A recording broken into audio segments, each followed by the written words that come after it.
ನಮ್ಮ Sahyadri news channel ಅನ್ನು YouTube, Facebook ಹಾಗೂ ಇನ್ಸ್ಟಾಗ್ರಾಂನಲ್ಲಿ ನೋಡಿ. ಸಬ್ಸ್ಕ್ರೈಬ್, ಲೈಕ್ ಮತ್ತು ಶೇರ್ ಮಾಡಿ ಪ್ರೋತ್ಸಾಹಿಸಿ. ಅವರ ಕರ್ತವ್ಯದ ಬಗ್ಗೆ ಹೇಳಿದ ತಕ್ಷಣ ಕಾನ್ಸ್ಟಿಟ್ಯೂಷನ್ ಬಗ್ಗೆ ಹೇಳ್ತಾರೆ. ಅದ್ರ ಬಗ್ಗೆ ಅಧಿಕಾರಿಗಳು ಸ್ವಲ್ಪ ಕೌನ್ಸಿಲಿಂಗ್ ಮಾಡ್ತಿರೋ ಅಥವಾ ತಿದ್ದುತ್ತಿರೋ ಅಥವಾ ಪನಿಷ್ಮೆಂಟ್ ಮೂಲಕ ತಗೊಳ್ತಿರೋ ಏನಾದ್ರು ಒಂದು ಆಗ್ಬೇಕು ಸರ್.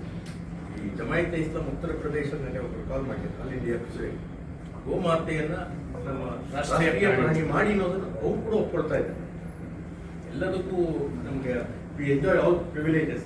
ಆದರೆ ಈ ಕರ್ತವ್ಯ ಅಂತ ಅವ್ರು ಬೇರೆ ಹೇಳೋದು ಇದಾಗಬಾರ್ದು ಸರ್. ಬೇಕಾದಾಗ ರೂಲ್ಸ್ ಆ್ಯಂಡ್ ರೆಗ್ಯುಲೇಷನ್ಸ್ ಅಪ್ಲೈ ಮಾಡ್ತಾರೆ ನೀವೆಲ್ಲ ಅಡ್ಮಿನಿಸ್ಟ್ರೇಷನ್ ಡಿಪಾರ್ಟ್ಮೆಂಟ್ ಯಾರೇ ಅದು ಎಲ್ಲಿ ಈಗ ಸುಪ್ರೀಂ ಕೋರ್ಟ್ ಆರ್ಡರ್ ಆಗಿದೆ ಗೋವಧೆ ಆಗ್ಬಾರ್ದು, ಅದನ್ನು ಯಾಕೆ ಸ್ಟ್ರಾಂಗ್ ಇಂಪ್ಲಿಮೆಂಟ್ ಮಾಡಬಾರ್ದು?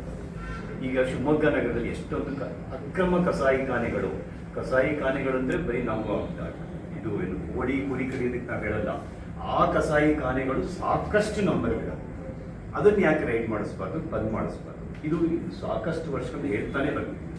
ಯಾರು ತಗೋಬೇಕು ಜವಾಬ್ದಾರಿ? ಪ್ರತಿ ಸಲ ಹೇಳಿದ್ರೆ ಪ್ರತಿ ಆಫೀಸರ್ ಹೀಗೆ ಹೇಳ್ತಾರೆ, will take care of it, but when and where, how? ಹಬ್ಬದಿರೋದ್ರಿಂದ ಫಸ್ಟ್ ನೋಡ್ಕೊಳ್ಳಿ. ಇನ್ನೊಂದು ನೀವು ಅಷ್ಟು ಅಬ್ಸರ್ವ್ ಮಾಡಿ, ಮುಸಲ್ಮಾನರು ಸಮ್ಮೇಳನ ಮಾಡಿ ಏನು ಗೋಹತ್ಯೆ ನಿಷೇಧ ಕಾನೂನು ಜಾರಿ ಇದೆ ಅದನ್ನು ಬ್ಯಾನ್ ಮಾಡಿ ಅನ್ನಷ್ಟು ಧೈರ್ಯ ಬಂದಿದೆ ಅವರಿಗೆ. ಸರ್ಕಾರ ಅದನ್ನು ಗಮನ ಕೊಡ್ತೀನಿ ಅಂತ ಹೇಳ್ತಾ ಇದ್ದಾರೆ. ರಕ್ತ ಕ್ರಾಂತಿ ಆಗೋಗ್ಬಿಡುತ್ತೆ. ಗೋವನ್ನ ಹತ್ಯೆ ಕಾನೂನು ಏನಿದೆ ಅರಿದ್ರೆ ಇವರೇ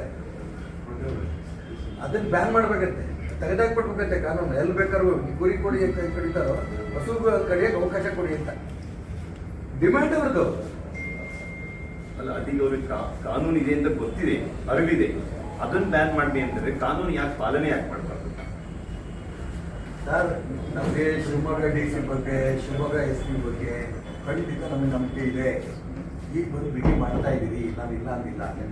ಹಬ್ಬ ಆಗೋಂಥ ಸಂದರ್ಭದಲ್ಲಿ ಜಾಸ್ತಿ ಗೋವನ್ನು ಕಡಿತಾರೆ. ಒಂದೇ ಒಂದು ಗೋವು ಕಡಿದ್ರು ಕೂಡ ನಾವು ಬಿಡಲ್ಲ. ರೆಸ್ಪಾನ್ಸಿಬಿಲಿಟಿ ನೀವೇ ಆಗ್ತೀರಿ, SP DC ಆಗ್ತೀರಿ. ಈ ಕಡೆ ದಯವಿಟ್ಟು ಗಮನ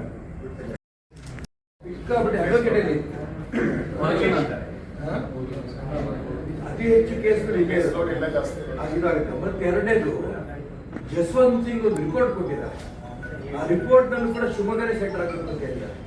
ಇಲ್ಲಿ ಕೇಸು ಜಾಸ್ತಿ ಇದೆ, ಆರ್ಥಿಕವಾಗಿ ಹೋಗೋದು ಬರೋದು ಕಡಿಮೆ, ವೆಚ್ಚನೂ ಅವ್ರಿಗೆ ಕಮ್ಮಿ ಆಗುತ್ತೆ ಅಂತ ನಾಳೆ ಬರ್ತಾ ಇದ್ದೀವಿ.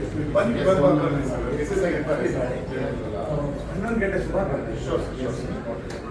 150 ಜನ ಆಗ್ತೀವಿ. ಎಲ್ಲಿ ಮಾಡ್ತೀರಿ? ಇಲ್ಲೇ ಮಾಡ್ತೀರಾ ಹೇಗೆ?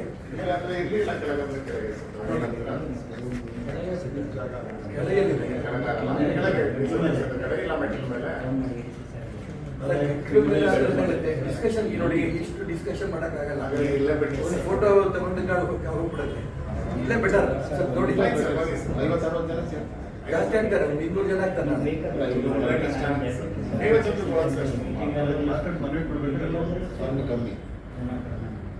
ಅದೊಂದು. ಎರಡನೇದು, ನಾವು ನಾಳೆ ಬಂದಂಥ ಸಂದರ್ಭ TC ಹತ್ರ ಮಾತಾಡಬೇಕಾಗ್ತದೆ. ಒಂದು, ಹೊರಗಡೆ ನಮ್ಮ ಮೆಮೊರಂಡಮ್ ಕೊಡ್ತೀವಿ, ಚರ್ಚರಿ. ಇದೇನಾಗಿದೆ, ಈ ಶರಾವತಿ ಪಂಪ್ ಸ್ಟೋರೇಜ್ ಆದ ನಂತರ ಅದು ಮುಗಿದಿಲ್ಲ ಏನೋ ಕೇಸು. ಈ ಮಧ್ಯೆನೇ ಹಣ ಸ್ಥಾವರ ಶುರು ಆಗಿದೆ.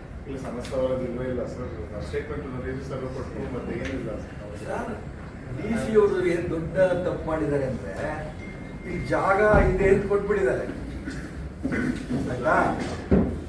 ಅದ್ರ ಇಲ್ಲಿ ಸಿಗಂದೂರು ಇದೆ, ಇಲ್ಲಿ KBC ಇದೆ, ಇಲ್ಲಿ ಲಿಂಗಮಟ್ಟಿ ಇದೆ, ಜೋಪಾಲ್ಸ್ ಇದೆ. ಇವೆಲ್ಲೂ ಇರೋದ್ರಿಂದ ಯಾವ ಕಾರಣಕ್ಕೂ ಇಲ್ಲಿ ಆಗಲ್ಲ ಅನ್ನೋದು ಹೇಳ್ಬೇಕಿತ್ತು ಅವರು. ಆಯ್ತು ಬಿಡಿ, ಹೇಳಿಲ್ಲ. ಈಗಲಾದ್ರೂ ಕೂಡ ಇನ್ನೊಂದು ಲೆಟರ್ ಕಳಿಸ್ಬೇಕು. ಸೇರಿಸಿ ನಾಳೆ ಬಂದು ನಾವು ಒಂದು ಮೆಮೊರಂಡಮ್ ಕೊಡ್ತೀವಿ, ಕಳಿಸಿ ಎರಡು ಮಾಡಿ. ಯಾಕಂದ್ರೆ ಇಲ್ಲಿ ಏನಾಗುತ್ತೆ, ಈಗ ಆಗಿರೋ ಅಕಸ್ಮಾತ್ ಅದು ಆಗೇ ಬಿಟ್ರೆ ಸರ್, ನೀವು ಲೆಟರ್ ಕೊಟ್ಬಿಟ್ಟಿದ್ದೀರಿ. ಎಲ್ಲಾ ಜಿಲ್ಲಾಧಿಕಾರಿಗಳು ಕೂಡ ನಮ್ಮ ಜಿಲ್ಲೆಯಲ್ಲಿ ಬೇಡ ಅಂತ ಕೊಟ್ಟಿದ್ದಾರೆ. ನಮ್ಮ DC ಯಾರು ಏನು ಅನಿಸ್ತಾ ಗೊತ್ತಿಲ್ಲ. ನಾವು ಅವರಿದ್ರು ಚೆನ್ನಾಗಿತ್ತು ಕೇಳಬೇಕು ಅಂತ ಅನ್ಕೊಂಡಿದ್ದೆ. ನಾಳೆ ಅದು ಚರ್ಚೆ ಮಾಡೋಣ. ಜನ ಜಾಸ್ತಿ ಬಂದಿದ್ರೆ ಅಲ್ಲಿ ಮೆಮೊರಂಡಮ್ ಕೆಳಗಡೆ ತಗೊಳ್ಳಿ. ಇಲ್ಲಿ ನಮ್ಮ ರಿಕ್ವೆಸ್ಟ್ ಇಷ್ಟೇನೆ, ಏನ್ ಲೆಟರ್ ಹೋಗಿದೆ ಅದಕ್ಕೆ ಆಲ್ಟರ್ನೇಟಿವ್ ಲೆಕ್ಕ ಹೋಗ್ಬೇಕು. ಹಾಗಾದ್ರೆ ಸರ್ ನಿಮಗೆ ಲಾಸ್ಟ್ ಬಕ್ರೀದ್ ಸಂದರ್ಭದಲ್ಲಿ ನೀವು ಇರಲಿಲ್ಲ. ಇಲ್ಲಿ ಪರಿಸ್ಥಿತಿ ವಿಚಿತ್ರವಾಗಿದೆ. ಕಡಿದು ಹಸುಗಳನ್ನ ಎಲ್ಲರೂ ತಿಂತಾರೆ. ಅದಕ್ಕೋಸ್ಕರ ಮಾತಾಡಿದೆ ಹೇಳಿದ್ರು ಡಿ ಸಿ ಇಲ್ಲೇ ಹೋಗಿ ಮೀಟಿಂಗ್ ಆದರೆ ಸ್ವಲ್ಪ ಬಿಗಿ ಮಾಡಬೇಕು. ಎಲ್ಲಿ ಬೇಕೋ ಅಲ್ಲಿ ಕಡಿದು ಮಾಡ್ಕೊಂಡು ಹೋಗ್ತಾ ಇದ್ದಾರೆ. ಯಾವುದ್ಯಾವುದೋ ವ್ಯಾನ ತುಂಬಿಕೊಂಡು ಹೋಗ್ತಿರ್ತಾರೆ, ಆಮೇಲೆ ಎಲ್ಲೋ ಕಡಿದು ತಿಂತಾರೆ. ಆಮೇಲೆ ಅವ್ರ ಮನೆಯವ್ರಿಗೆ ಗೊತ್ತಾಗಿ 3 ದಿನದ ನಂತರ ನಾನು ತಿಂದಿದ್ದಾರೆ ಅಂತ. ದಯವಿಟ್ಟು ಗಮನ ಕೊಡಿ.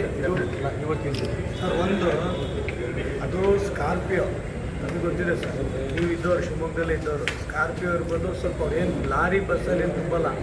ಸ್ಕಾರ್ಪಿಯೋ ಇರ್ಬೋದು, ಯಾವುದೋ ಐಷಾರಾಮಿ ಕಾರುಗಳಲ್ಲೇ ತುಂಬ್ತಾ ಇದ್ದಾರೆ. ದಯಮಾಡಿ ಅದಕ್ಕೆ ನಾಕಾಬಂದಿಗಳು ಹಾಕಿ ಈಗ ಮಾಡಿದಿರಿ, ಮಾಡಿಲ್ಲ ಅಂತಲ್ಲ, ಅದನ್ನು ಕೊಡೋದು ಸ್ವಲ್ಪ ಇನ್ನೂ ಸ್ವಲ್ಪ ಟೈಟ್ ಆಗುತ್ತೆ ಸರ್. Thank you. ಹಾಂ ಹೇಳಿ ಸರ್.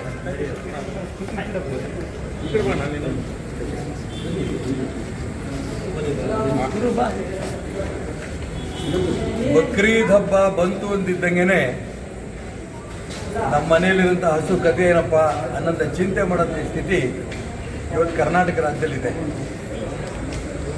ಆ ಗೋವುಗಳು ಅಂದ ತಕ್ಷಣ ನಮಗೆ ಗೋ ಮಾತೆ ತಾಯಿದು. ಅಂತ ತಾಯಿಯನ್ನು ಕಡಿದು ತಿನ್ನೋದಕ್ಕೆ ಯಾವುದೇ ಕಾರಣಕ್ಕೂ ಇನ್ನು ಮುಂದೆ ನಾವು ಅವಕಾಶ ಕೊಡಲ್ಲ. ಬಕ್ರೀದ್ ಸಂದರ್ಭದಲ್ಲಿ ಜಿಲ್ಲಾಧಿಕಾರಿಗಳು, ಜಿಲ್ಲಾ ರಕ್ಷಣಾಧಿಕಾರಿಗಳು ತುಂಬ ಸ್ಪಷ್ಟವಾಗಿ ನಾವು ಹೇಳ್ಬಿಟ್ಟು ಬಂದಿದ್ದೇವೆ. ಇದ್ರ ಬಗ್ಗೆ ಸರ್ಕಾರ ಸರಿಯಾದ ಬಿಗಿ ಕ್ರಮ ತಗೋಬೇಕು. ಯಾವುದೇ ಒಬ್ಬ ವ್ಯಕ್ತಿ ಒಂದು ಹಸುವನ್ನು ಕಡ್ದಿದ್ದಾರೆ ಅಂತ ಗೊತ್ತಾದ ತಕ್ಷಣ ಅವನ ಬಗ್ಗೆ ಬಿಗಿಯಾಗಿ ಕ್ರಮ ತಗೊಂಡ್ರೆ ಅನಂತರ ಬೇರೆ ಯಾರೂ ಕಡೆಯಂಥ ಪ್ರಯತ್ನ ನಡೆಸಲ್ಲ. ಯಾವುದ್ಯಾವುದೋ ಒಂದು ಒಳ್ಳೊಳ್ಳೆ ವ್ಯಾನ್ಗಳಲ್ಲಿ ಕದ್ದು ಮುಚ್ಚಿ ಹಸುಗಳನ್ನ ತುಂಬಿಕೊಂಡು ಹೋಗ್ಬಿಡ್ತಾರೆ, ಹೊರಗಡೆ ಕಡಿದು ಊರಿಗೆ ಸಪ್ಲೈ ಮಾಡ್ತಾರೆ. ಹಸುವನ್ನು ಕಳ್ತನ ಮಾಡ್ತಾರೆ, ಕೊಲೆ ಮಾಡ್ತಾರೆ, ಕಡಿತಾ ಇದ್ದಾರೆ. ಇದು ಯಾವುದೇ ಕಾರಣಕ್ಕೆ ಅವಕಾಶ ಕೊಡಬಾರ್ದು ಅಂತ ಒಂದೇ ಉದ್ದೇಶದಿಂದ ಇವತ್ತು ನಾವು ಗೋವರ್ಧನ ಟ್ರಸ್ಟ್ ಮುಖಾಂತರ ಇದನ್ನು ಯಾವ ಕಾರಣಕ್ಕೂ ಕೂಡ ಒಂದೇ ಒಂದು ಹಸುನು ಕೂಡ ಕಡಿಬಾರ್ದು, ಕಳ್ತನ ಮಾಡಬಾರ್ದು. ಅದಕ್ಕೆ ಸರ್ಕಾರ ಗಮನಿಸಬೇಕು ಅನ್ನೋಂಥ ಎಚ್ಚರಿಕೆ ಕೊಟ್ಟು ಬಂದಿದ್ದೇವೆ. ಜಿಲ್ಲಾಧಿಕಾರಿಗಳು, ಜಿಲ್ಲಾ ರಕ್ಷಣಾಧಿಕಾರಿಗಳು ಇಬ್ಬರು ಕೂಡ ಖಂಡಿತ ನಾವು ಬಿಗಿ ಕ್ರಮ ತಗೋತೇವೆ ಅನ್ನೋಂಥ ಮಾತನ್ನು ಹೇಳಿದ್ದಾರೆ. ಅವ್ರು ನಂಬಿದ್ದೇವೆ. ಅದನ್ನು ಗೋರಕ್ಷಣೆ ಆಗಬೇಕು ಅನ್ನೋಂಥ ಉದ್ದೇಶದಿಂದ ನಾವು ಇವತ್ತು ಮೆಮೊರಾಂಡಮ್ ಕೊಟ್ಟು ಬಂದಿದ್ದೇವೆ. ಪೆಟ್ರೋಲ್ ಡೀಸೆಲ್ ಜಾಸ್ತಿ ಇವತ್ತು ಈಗ ಗೋವರ್ಧನ ಟ್ರಸ್ಟಿಂದ ಬಕ್ರೀದ್ ಹಬ್ಬದ ಸಂದರ್ಭದಲ್ಲಿ ಹಸು ಕಡಿಬಾರ್ದು ಅಂತ ಹೇಳ್ಬಿಟ್ಟು ಬಂದಿದ್ದೇವೆ. ನಾಳೆ ನಾವೆಲ್ಲರೂ ಕೂಡ ಮತ್ತೆ ಬರಲಿದ್ದೇವೆ. ರಾಷ್ಟ್ರ ಮತ್ತೆ ಬಳಗ ಗೋವರ್ಧನ ಟ್ರಸ್ಟ್ ಇರ್ಬೋದು, ಎಲ್ಲರೂ ಕೂಡ ಎಲ್ಲ ಸಂಘ ಸಂಸ್ಥೆಗಳು ಕೂಡ ಶಿವಮೊಗ್ಗದಲ್ಲಿ ವಕೀಲರು ಏನು ಹೋರಾಟ ಮಾಡ್ತಿದ್ದಾರೆ, ಹೈಕೋರ್ಟ್ನ ಪೀಠ, ಸಂಚಾರಿ ಪೀಠ ಶಿವಮೊಗ್ಗಕ್ಕೆ ಆಗಬೇಕು ಅನ್ನೋಂಥ ಏನು ಹೋರಾಟ ಮಾಡ್ತಿದ್ದಾರೆ. ಈ ಹೋರಾಟಕ್ಕೆ ನಾವು ನಾಳೆ ಬೆಳಿಗ್ಗೆ 11 ಗಂಟೆಗೆ ಜಿಲ್ಲಾಧಿಕಾರಿಗಳ ಹತ್ರ ಬಂದು ನಾವು ಮನವಿ ಕೊಡ್ತಾ ಇದ್ದೇವೆ. ಶಿವಮೊಗ್ಗದಲ್ಲೇ ಉಳಿಬೇಕು. ಕಾರಣ ಏನು? ಜಸ್ವಂತ್ ಸಿಂಗ್ ರಿಪೋರ್ಟು ಇದೆ, ಇಲ್ಲಿಗೆ ಆಗಬೇಕು ಅಂತ. ಎರಡನೇದು, ಇಲ್ಲಿ ಶಿವಮೊಗ್ಗದ ಮಾಡೋದ್ರಿಂದ ಶಿವಮೊಗ್ಗ ಹತ್ತಿರ ದಾವಣಗೆರೆ, ಶಿವಮೊಗ್ಗ ಹತ್ತಿರ ಚಿತ್ರದುರ್ಗ, ಶಿವಮೊಗ್ಗ ಹತ್ತಿರ ಚಿಕ್ಕಮಗಳೂರು, ಎಲ್ಲದಕ್ಕೂ ಕೂಡ ಹತ್ತಿರ ಆಗುತ್ತೆ. ಆ ಹತ್ತಿರದ ಲೆಕ್ಕ ತಗೊಂಡಿದ್ರೆ ಮಂಗಳೂರು ಹಾಕಿದ್ರೆ ಎಲ್ಲವೂ ದೂರ ಆಗುತ್ತೆ. ಇದು ಮೊದಲನೇದು. ಎರಡನೇದು, ಮಂಗಳೂರಿನಲ್ಲಿ ಕೇಸ್ ಕಡಿಮೆ, ಕೇಸ್ ಜಾಸ್ತಿ ಇರೋದು ಶಿವಮೊಗ್ಗ, ಚಿಕ್ಕಮಗಳೂರು, ಚಿತ್ರದುರ್ಗ, ದಾವಣಗೆರೆನೇ. ಕಡಿಮೆ ಇರೋಂಥ ಊರಿಗೆ ತಗೊಂಡೋಗಿ ಹಾಕಬೇಕು, ಜಾಸ್ತಿ ಇರೋಂಥ ಊರಿಗೆ ಹಾಕಬೇಕು. ಹಣಕಾಸು ಖರ್ಚು ಆದ್ದರಿಂದ ಜಾಸ್ತಿ.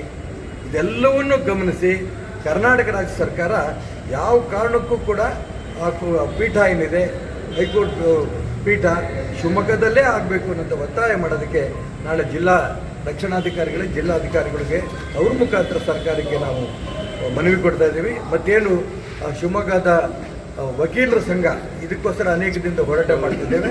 ಅವರು ಹೋರಾಟ ಮಾಡ್ತಿರೋಂಥ ಜಾಗಕ್ಕೂ ಕೂಡ ನಾಳೆ ಜಿಲ್ಲಾಧಿಕಾರಿಗಳ ಹತ್ರ ಬಂದು ನಾವು ಮನವಿ ಕೊಟ್ಟು ಅದೇ ರೀತಿ ಒಟ್ಟಿಗೆ ನಾವೆಲ್ಲರೂ ಹೋಗಿ ಆ ವಕೀಲರೇ ಧರಣಿ ಮಾಡ್ತಾರೆ ಆ ಜಾಗಕ್ಕೂ ಹೋಗಿ ಅವ್ರ ಕೂಡ ಬೆಂಬಲವನ್ನು ನಾವು ಕೊಡ್ತೇವೆ.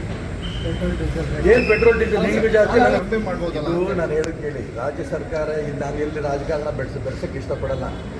ಸರ್ಕಾರ ಇದ್ರದ್ದೇನು ಈಗ ಹಿಂದೆ ಮುಖ್ಯಮಂತ್ರಿ ಆದಂಥ ಸಿದ್ದರಾಮಯ್ಯನವರು ಆಗ ಹೇಳಿದರು, ಉಪಮುಖ್ಯಮಂತ್ರಿ ವಿರೋಧ ಪಕ್ಷ ನಾಯಕರು ಆದಂಥ ಸಂದರ್ಭ ಹೇಳಿದರು, ಸ್ಟಾಲಿನ್ ಅವರು ತಮಿಳುನಾಡಲ್ಲಿ ದರ ಕಮ್ಮಿ ಮಾಡಿದರೆ ನೀವು ಆಡಳಿತ ನಡೆಸ್ತಾ ಇರೋಂಥವ್ರು ನೀವ್ಯಾಕೆ ಕಮ್ಮಿ ಮಾಡಿಲ್ಲ ಅಂತ ಅವ್ರು ಹೇಳಿದರು. ನಾನು ಅದಕ್ಕೆ ಇದನ್ನು ಮಿಕ್ಸ್ ಮಾಡೋಕ್ಕೆ ಹೋಗಲ್ಲ. ಇವತ್ತು ಇದು ಅಂತಾರಾಷ್ಟ್ರೀಯ ಮಟ್ಟದ ಸಮಸ್ಯೆ ಇದು ಪೆಟ್ರೋಲು ಡೀಸೆಲ್ಲು. ಇಂಥ ಸಂದರ್ಭದಲ್ಲಿ ಈ ದೇಶದ ನೆಚ್ಚಿನ ಪ್ರಧಾನಮಂತ್ರಿ ನರೇಂದ್ರ ಮೋದಿಯವರು ಏನು ಕ್ರಮ ತಗೋತಾ ಇದ್ದಾರೆ ಅದಕ್ಕೆ ಇಡೀ ದೇಶ ಬೆಂಬಲ ಕೊಡ್ತಾ ಇದೆ. ಅಂಥ ಸಂದರ್ಭದಲ್ಲಿ ಯಾರೂ ಕೂಡ ಇದನ್ನು ರಾಜಕೀಯವಾಗಿ ಇದನ್ನು ಬೆರೆಸಿ ದೇಶದಲ್ಲಿ ಆಗ್ತಾರಂಥ ಈ ಒಂದು ಆತಂಕದ ಸ್ಥಿತಿನಲ್ಲಿ ಮತ್ತೂ ಆತಂಕ ತರಂಥ ಪ್ರಯತ್ನ ಯಾರು ಮಾಡಬಾರ್ದು. ನಾವೆಲ್ಲರೂ ಒಟ್ಟಿಗೆ ಇದ್ದು ಈ ಸಮಸ್ಯೆಯನ್ನು ಪರಿಹಾರ ಮಾಡಬೇಕು ಅನ್ನೋ ಒತ್ತಾಯ ಮಾಡ್ತೀನಿ. ನಾಳೆ ಬನ್ನಿ.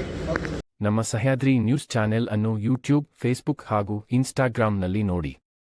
ಸಬ್ಸ್ಕ್ರೈಬ್, ಲೈಕ್ ಮತ್ತು ಶೇರ್ ಮಾಡಿ ಪ್ರೋತ್ಸಾಹಿಸಿ.